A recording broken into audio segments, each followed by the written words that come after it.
Hello students, welcome to the steno tutorial. 80 शब्द प्रति minute dictation.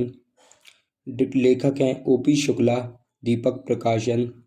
Video को like और चैनल को सब्सक्राइब जरूर करें और बेल आइकन को दबाना ना भूलें, जिससे आगे आने वाली वीडियो का नोटिफिकेशन आपको जल्दी मिल सके। डिक्टेशन 5 सेकंड से स्टार्ट होगा।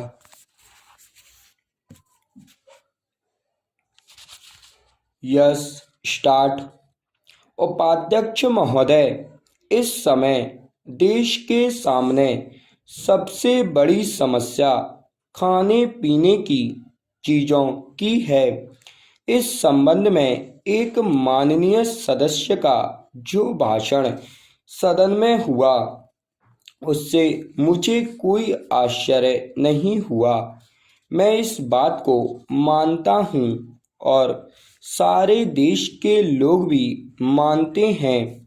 मैं समझता हूँ कि विरोधी पक्ष के लोग भी मानते हैं कि आज देश में गल्ले की कमी है, परंतु प्रश्न यह है कि इस गल्ले की कमी को हम किस तरह से पूरा कर सकते हैं। अपने ही देश में उत्पादन बढ़ाकर के या दूसरे देशों में जिस तरह से हम गल्ला मंगवा रहे हैं, उसी तरह से मंगवाकर क्या कमी पूरी करें।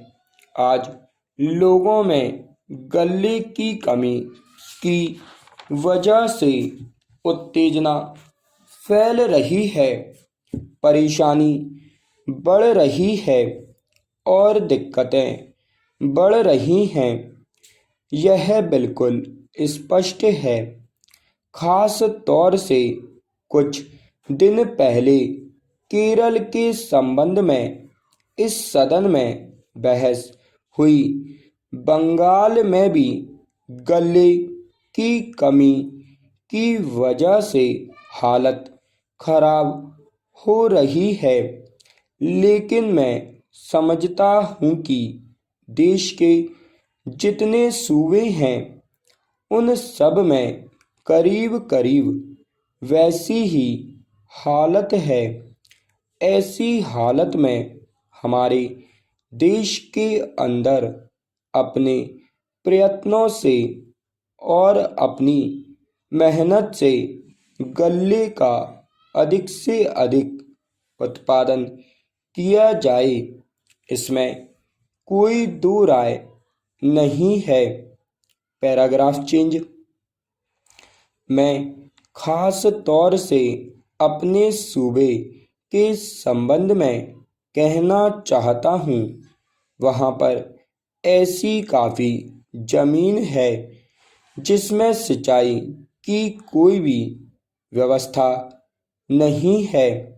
अगर वहाँ पर छोटी सिंचाई योजनाओं के जरिए सिंचाई की व्यवस्था की जाए तो सिर्फ उस जमीन में कम से कम 35,000 टन एक फसल में पैदावार बढ़ सकती है। Paragraph change.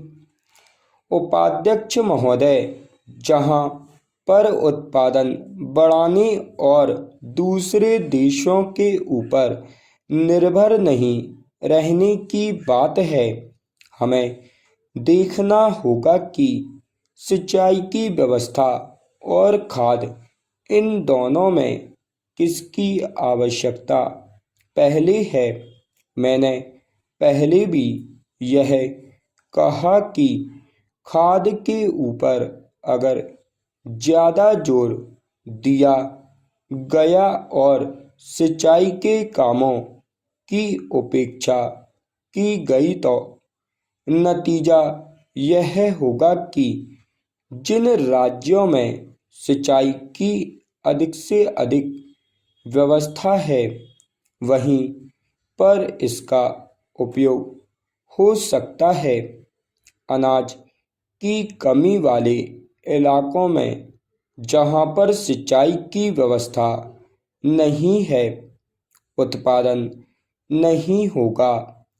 इस संबंध में मैं एक बात और कहना चाहता हूँ कि देश में जो कुछ भी हम पैदा करते हैं उसका वितरण ठीक प्रकार से होना चाहिए। स्टॉप।